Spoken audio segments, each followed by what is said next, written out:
नमस्कार विद्यार्थियों। भारतीय राजनीतिक विचारक मनु के बारे में हम अध्ययन कर रहे हैं। मनु के राज्य की उत्पत्ति का दैवीय सिद्धांत हम पढ़ चुके हैं, सप्तांग सिद्धांत हम पढ़ चुके हैं और राज्य के कार्यों का वर्णन भी हमने पढ़ा है। आज हम मनु की न्याय व्यवस्था के बारे में हम अध्ययन करेंगे। मनु की न्याय व्यवस्था या न्याय के बारे में मनु ने क्या कहा है, उसके बारे में हम अध्ययन करेंगे। न्याय के विषय में जैसे मनु ने ये कहा था कि ईश्वर ने 8 देवताओं के अंशों से मिलाकर राजा की उत्पत्ति की है, तो 8 देवताओं में यम भी एक देवता है जो कि निष्पक्ष न्याय का कर्ता माना जाता है। न्याय व्यवस्था के संबंध में मनु ने ये कहा है कि राजा को यम व्रत का पालन करते हुए न्याय व्यवस्था का संचालन करना चाहिए। यानी कि जैसे यम निष्पक्ष रूप से न्याय करता है, बिना किसी राग द्वेष के प्रिय अप्रिय का भेद नहीं करते हुए न्याय करता है, वैसे ही राजा को भी निष्पक्ष रूप से न्याय करना चाहिए। न्याय के विषय में मनु ने सैद्धांतिक, व्यावहारिक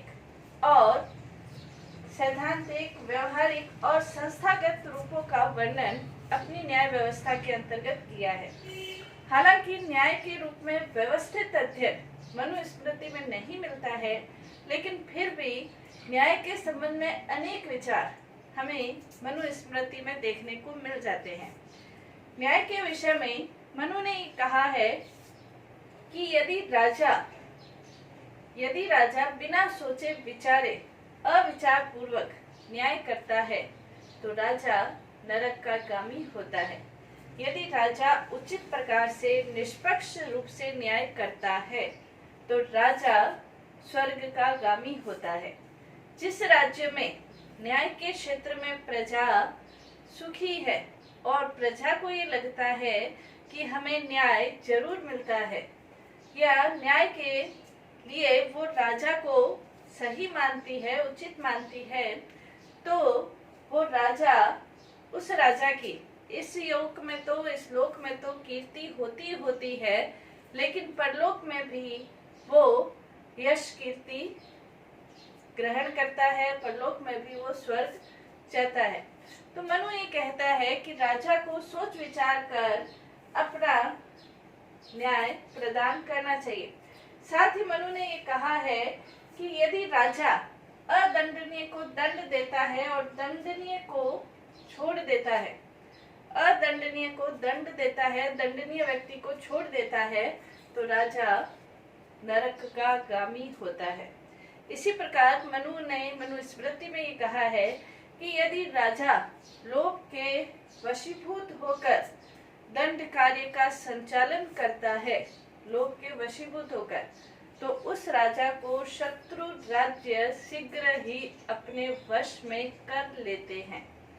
तो राजा का ये बहुत महत्वपूर्ण कर्तव्य है कि उसके राज्य में न्याय व्यवस्था का सुचारू रूप से संचालन होना चाहिए, क्योंकि यदि न्याय व्यवस्था का सुचारू रूप से संचालन नहीं होता है तो राजा को बनाने की जो योजना है वो ही खत्म हो जाती है। अराजक स्थिति से छुटकारा पाने के लिए, मत्स्य न्याय को खत्म करने के लिए ही ईश्वर ने राजा की उत्पत्ति की है।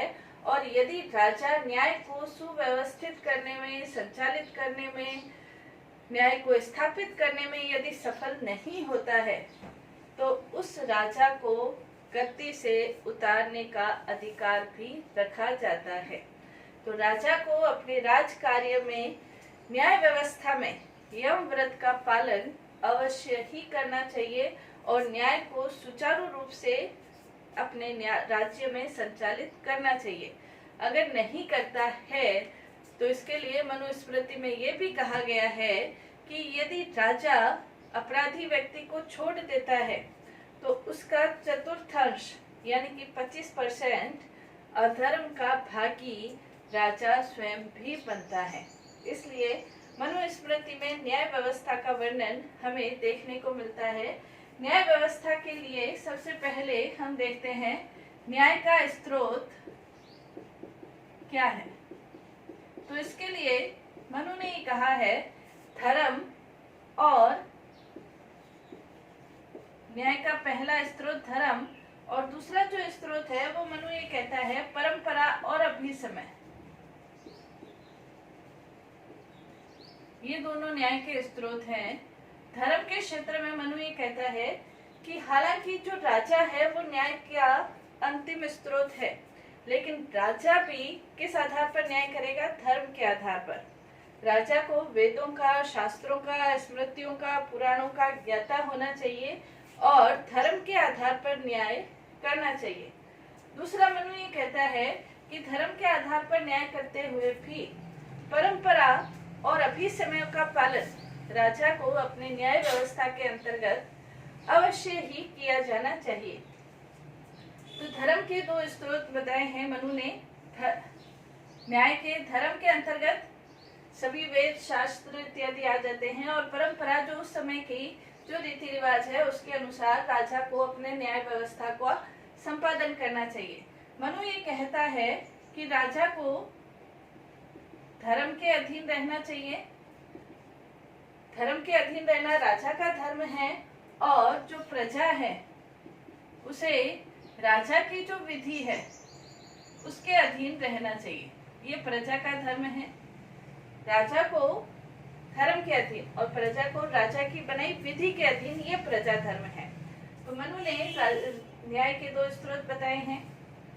इसके अलावा न्याय व्यवस्था के संदर्भ में मनु ने न्यायिक व्यवस्था का जो संगठन है, न्यायालय का जो संगठन है, उसके बारे में भी बताया है। न्यायिक व्यवस्था के संगठन के अंतर्गत यदि हम देखें तो न्यायिक व्यवस्था में सर्वोच्च स्तर पर राजा स्वयं है।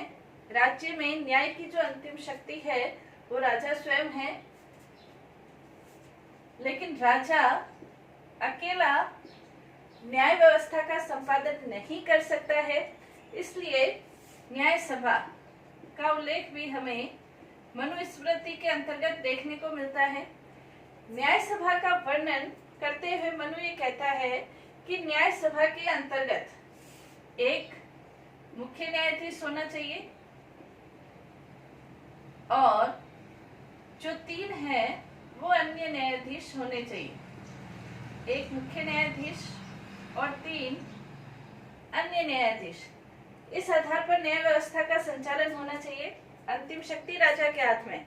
राजा अकेला न्याय कार्य नहीं कर सकता, इसलिए वो न्यायाधीशों की नियुक्ति करता है। न्यायाधीशों की नियुक्ति करते समय राजा को कुछ चीजों का ध्यान में रखना चाहिए, वो भी मनु ये कहता है। पहली चीज कि जो न्यायाधीश है वो या तो ब्राह्मण कुल के होने चाहिए। पहली प्राथमिकता उसकी ब्राह्मण कुल की होनी चाहिए। ब्राह्मण कुल के नहीं मिले तो क्षत्रिय, क्षत्रिय नहीं हो तो वैश्य। मनु ने शूद्रों को न्यायाधीश बनाने में स्पष्ट रूप से मना किया है। दूसरा वो ये कहता है कि जो न्यायाधीश है वो विधि में पारंगत होने चाहिए। विधि में पारंगत का उसका मतलब ये है कि वेदों का, शास्त्रों का, स्मृतियों का ज्ञान न्यायाधीशों को होना चाहिए। फिर वो ये कहता है कि जिन्हें न्यायाधीश पद पर नियुक्त किया जाए वो मनोवैज्ञानिक होने चाहिए। यानी कि जो न्यायाधीश पद पर नियुक्त हो रहे हैं वो जो वादी है, परिवादी है, दोनों के भावों को देखकर, उनकी भाषा को देखकर, उनके हाव भाव को देखकर, उनके इशारों को देखकर सत्य का पता लगा सके, इतना मनोवैज्ञानिक रूप से जानकार होने चाहिए। चौथा उन्होंने उसकी योग्यता बताई है कि जो न्यायाधीश है उनका अंतःकरण शुद्ध होना चाहिए। अंतःकरण शुद्ध होने का मतलब बिना किसी पक्षपात के, निष्पक्ष रूप से, बिना किसी लोभ लालच के वो अपना न्याय कार्य संपादित कर सके, ये न्यायाधीशों की योग्यता होनी चाहिए। 5वीं उसकी योग्यता बताई कि जो न्यायाधीश है उनका जो आचरण है वो संदेह से परे होना चाहिए। किसी भी प्रकार का लालच उन्हें अपने अधीन नहीं कर सके, ऐसे व्यक्तियों को ही न्यायाधीश बनाया जाना चाहिए। ऐसे व्यक्ति जब न्यायाधीश बनते हैं तो जो न्याय कार्य है वो सुचारू रूप से संपन्न हो सकता है। अगर न्यायाधीश अपना कार्य सुचारू रूप से नहीं करते हैं तो मनु ने ये स्पष्ट रूप से कहा है कि अधर्म का चतुर्थ अंश न्यायाधीशों को भी प्राप्त होता है। अगर वो निरपराधी व्यक्ति को छोड़ देते हैं, अपराधी व्यक्ति को दंड देते, अपराधी व्यक्ति को छोड़ देते हैं, निरपराधी व्यक्ति को दंड देते हैं, तो चतुर्थांश जहाँ राजा को मिलता है न्यायाधीश को भी मिलता है। तो इस प्रकार से न्यायिक संगठन के बारे में मनु ने उल्लेख किया है। नेक्स्ट अपन ये देखें कि मनु स्मृति में विभिन्न प्रकार के विवादों का भी उल्लेख किया है। कौन कौन से विवाद उत्पन्न हो सकते हैं उसका वर्णन भी मनु अपनी मनु स्मृति के अंतर्गत करता है। हालांकि कौटिल्य ने दीवानी और फौजदारी दो भागों में न्यायालय का वर्णन किया है, लेकिन मनु ने विभिन्न प्रकार के विवादों का उल्लेख किया है। हालांकि विवादों के संबंध में दीवानी विवाद, फौजदारी विवादों का उल्लेख किया है। दीवानी विवाद के अंतर्गत वो ये मानता है कि जो आपसी व्यवहार से संबंधित है वो दीवानी विवाद है, हिंसात्मक कार्यों से संबंधित है वो फौजदारी विवाद कह सकते हैं। मनु ने मनु स्मृति के अंतर्गत 18 प्रकार के विवादों का उल्लेख किया है। 18 प्रकार के जो विवाद हैं, जैसे यदि हम देखें तो ऋण से संबंधित विवाद, किसी ने ऋण लिया है, ऋण नहीं उतारा है तो ऋण से संबंधित विवाद। धरोहर, कोई चीज आपने गिरवी रख दी है, गिरवी रखने के बाद उससे संबंधित कोई विवाद है तो धरोहर से संबंधित विवाद। विक्रय, बिना उस संपत्ति के मालिक की अनुमति के अगर उस चीज को, उस जमीन को, उस खेत को यदि किसी ने बेच दिया है तो विक्रय से संबंधित विवाद। दो सदस्यों की आपसी साझेदारी है, पार्टनरशिप है, उसके संबंधित विवाद। साझेदारी से संबंधित विवाद। किसी ने कोई चीज दान दी है, वापस वो लेना चाहता है तो दान से संबंधित विवाद।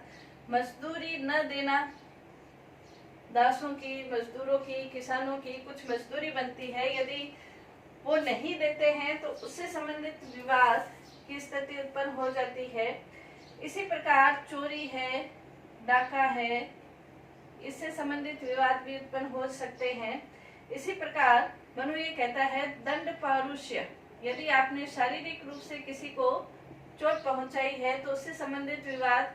वाक पौरुष्य, यानी कि यदि बोलचाल से यदि आपने किसी को चोट पहुंचाई है तो वाक पौरुष्य से संबंधित विवाद उत्पन्न हो सकते हैं। अनैतिक संबंध, इनसे संबंधित विवाद। अपने दायित्वों का निर्वाह, कोई व्यक्ति, कोई रिश्ता, पुत्र अपने दायित्व नहीं निभाता या पति पत्नी नहीं निभाते, ये जो स्वामी है वो नहीं निभाते, मंत्री नहीं निभाते, उससे दायित्व से संबंधित विवाद। धन संपत्ति से संबंधित, धन संपत्ति किसको प्राप्त होगी, किसको नहीं प्राप्त होगी, उससे संबंधित विवाद। जुआ कोई खेलता है, उससे संबंधित विवाद। तो ये विभिन्न प्रकार के विवादों का उल्लेख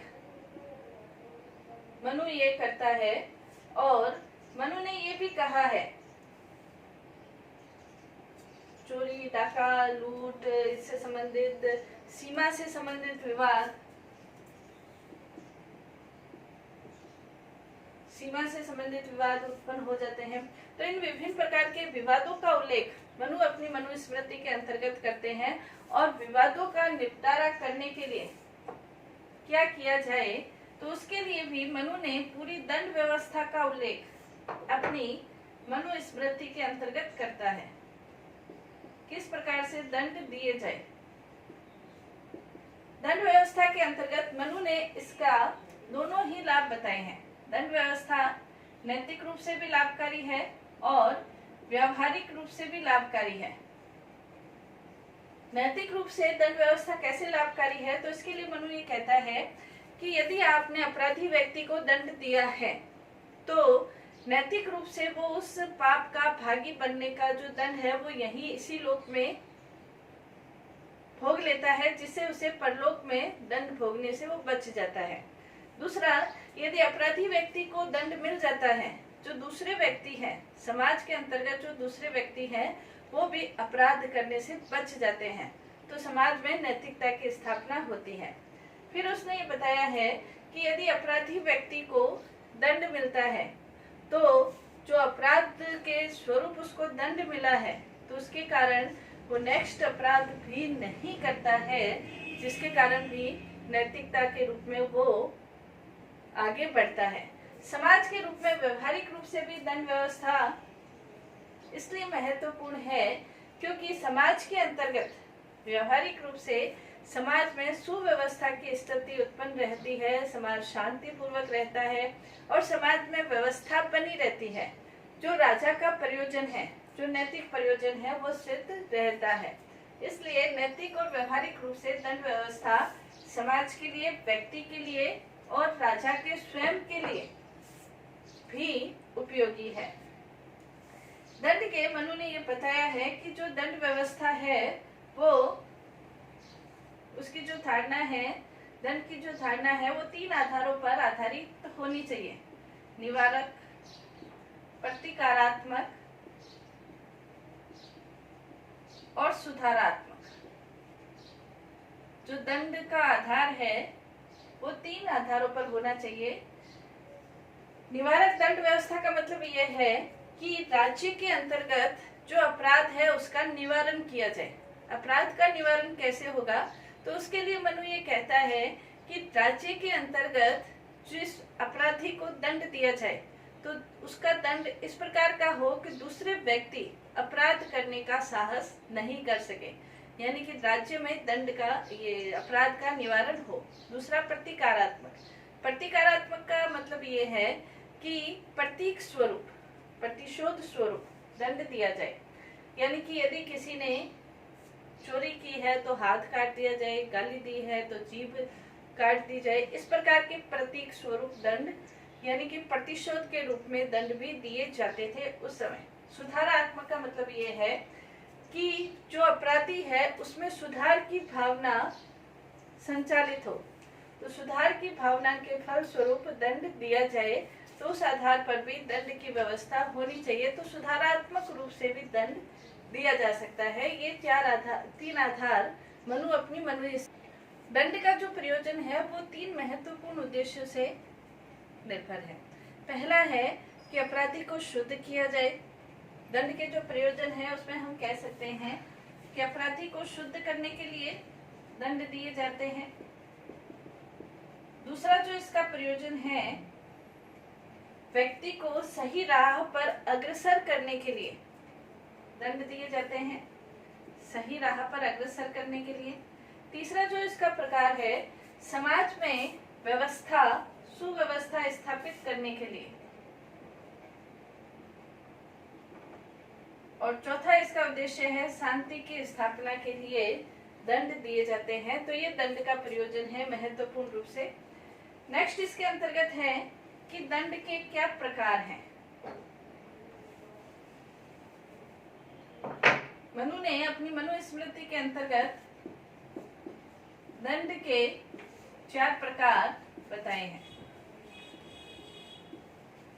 पहला है वाक दंड, दूसरा है थिक दंड, तीसरा है धन दंड या अर्थ दंड, और चौथा है बद्ध दंड। इसके अलावा भी और भी दंड के प्रकार मिलते हैं। जैसे वाक दंड का मतलब ये है कि किसी को बोलकर, किसी को समझाकर आप उसको दंड दो। जैसे सबके सामने किसी को कुछ कह दिया, तो ये भी एक दंड का प्रकार है। थिक दंड का मतलब जैसे सबके सामने किसी को धिक्कारना कि तूने ये कार्य किया है, ये कितना धिक्कार के योग्य है, तो धिक्कारना ये भी दंड का प्रकार है। अर्थ दंड यानी कि जुर्माना लगाना, ये भी अर्थ दंड के अंतर्गत है। जैसे किसी ने चोरी की या फसलों को नुकसान पहुंचाया या किसी का नुकसान किया अर्थ के क्षेत्र में, या झूठी गवाही दी या राज्य के क्षेत्र में कोई ऐसा कार्य किया, तो ये अर्थ दंड के अंतर्गत आता है।